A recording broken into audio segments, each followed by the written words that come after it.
Here we've got another view of the little castle with the little drawbridge that goes across.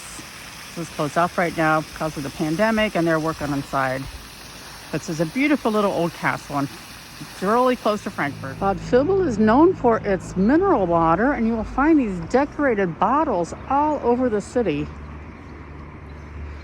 Some of them are just gorgeous. I love this one.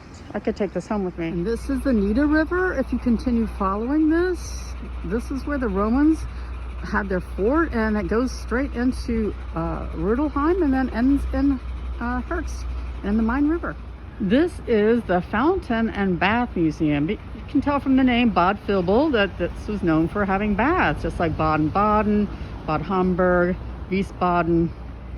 So there's a lot of these half-timbered or Fachwerk houses here in Bad Vilbel. Here, it's a nice little fountain over here.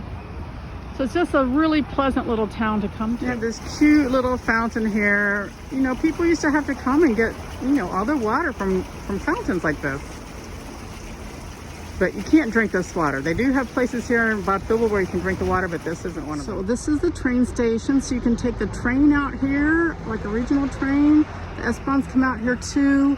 Or you can take bus 30 from the Konstablerwache and get off here. It also stops in front of the in the Old Town area.